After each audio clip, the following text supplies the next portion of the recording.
Hey, this is Mark Walton for GameSpot, and I'm here with Dave Rutter, and we're going to talk a little bit about FIFA. Hello. How's it going? It's going really well, thank you. How's the show been for you so far? Brilliant. It's a great opportunity for us to get out and start telling everyone about FIFA. We've been kind of hidden away in Vancouver working on it since the last one. And it's great to come out and talk about all the new cool stuff that's in the game. Well, speaking of cool stuff then, FIFA 12, what are we looking at this year in big changes? So we've made some very big changes, and we don't usually kind of go to town on E3 and go out and give it extended hands-on as we have done this year, but we think we've got a pretty special year for FIFA ahead of us. We've already announced a trinity of gameplay innovations that revolutionise the game this year. One's called precision dribbling. It's a close control, high fidelity dribbling mechanic for skilled dribblers in the game. The other one's called tactical defending. Big deal for us this year. We've removed the old mindless button press and introduced a kind of more cerebral tactical defending system, which allows you to basically be engaged in the game when you don't have the ball.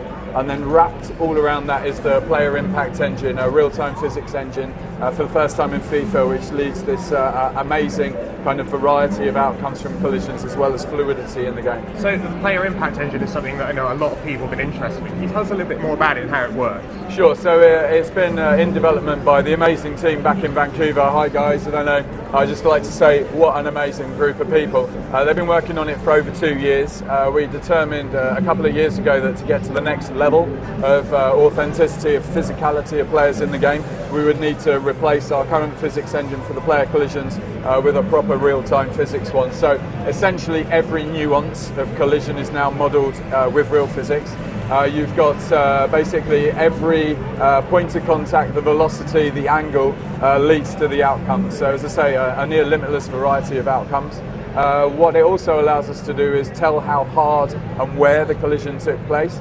So things like injuries, we call them true injuries, can now occur throughout the game, be picked up on things like our career mode and also presentation and commentary. So the other big thing that's in the game this year is EA Sports Football Club. This is the online thing. This is a big deal, right? It's a very big deal. So we have a huge, massively passionate fan base. They love the game, they play it constantly. We have over 2.5 million people playing FIFA every week. We also have over 4 million people going onto our website, exchanging videos, screenshots and talking and bantering about the game too. So with those two things and the real world of football, what we wanted to do was kick this off with FIFA 12. It's the new heartbeat of the game, and essentially what it is everything that you do in FIFA now matters to you personally. You will gain experience points from playing the game. The more stuff you do, the more experience points you'll get. They'll go to your profile. That profile will stay with you for the rest of your gaming career, and essentially you'll level up, you'll be able to compare yourself against your friends, you'll be able to compare your kind of status against the rest of the world. You'll also hear news about what your friends have been up to, where they're winning, where they're losing.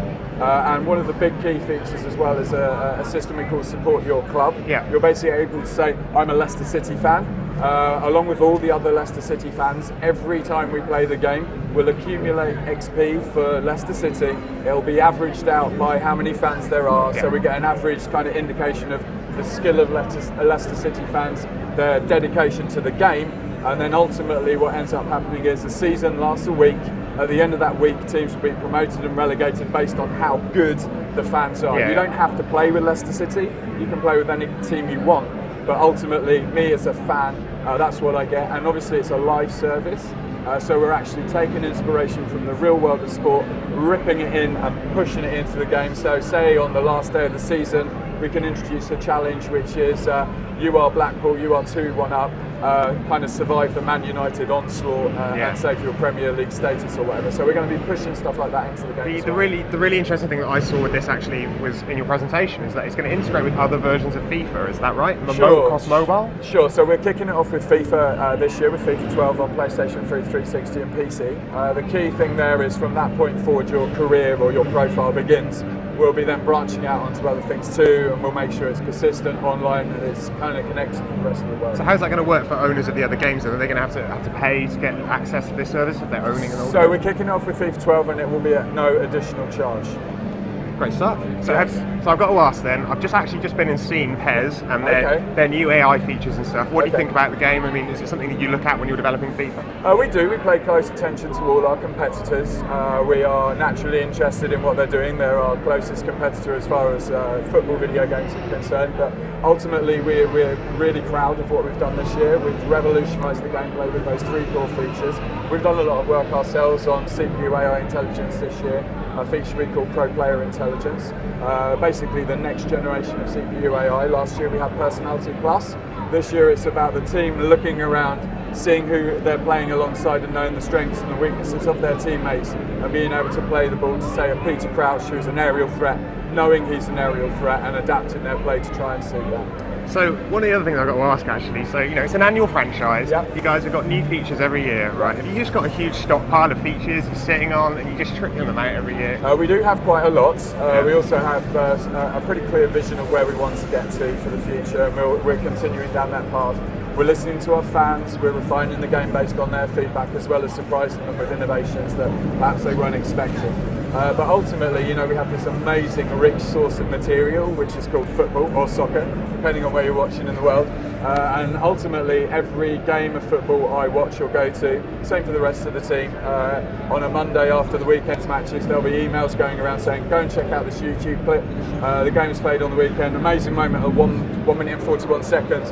We got to get that into the game. So we have an amazingly rich source of inspiration, and naturally we're using that. Do you ever think you get to the point though where you got, you know what, we've stuck enough features in FIFA now, this is it, you ever think you'll make the perfect football game? Ever think you'll reach that point? Good question. I guess I've been making football video games for over 15 years now. We've got other veterans of football video gaming on the team too. We have new guys joining as well and kind of creating really cool stuff.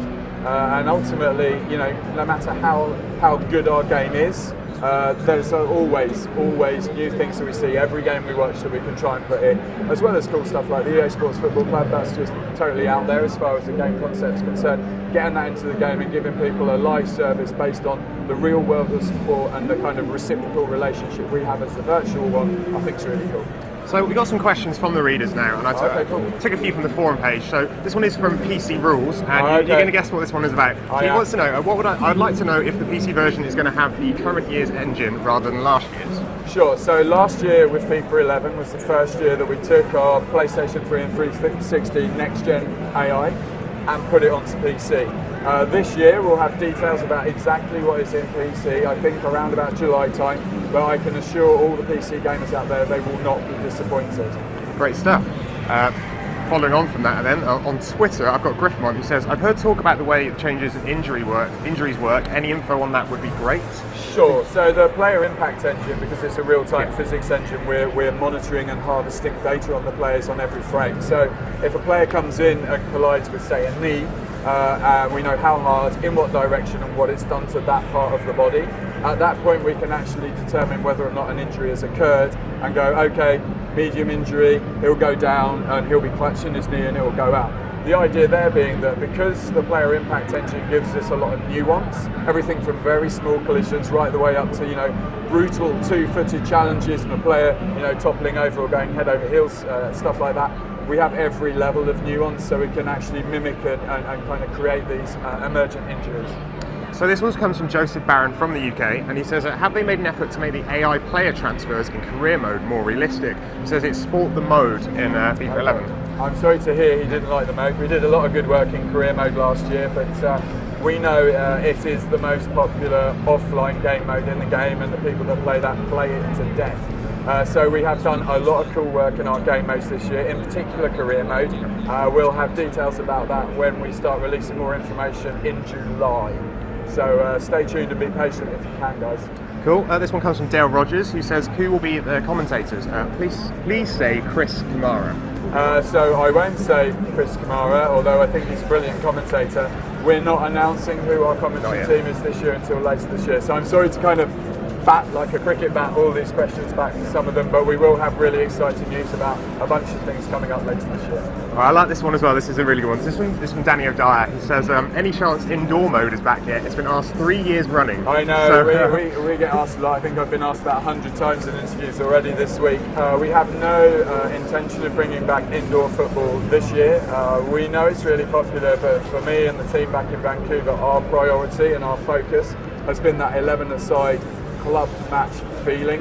We're going to continue doing that, and I'm sorry that the guys aren't going to necessarily get it this year. That's great. Well, thanks very much for coming to talk to us about FIFA. When can we see the game on shelves and on what platforms? Sure. So it's on all the usual suspects. We make FIFA for just about everything, and I think we're saying the fall or autumn at this point. Great stuff. Thanks very much for coming. Cheers, man. Nice to meet you. Thank you.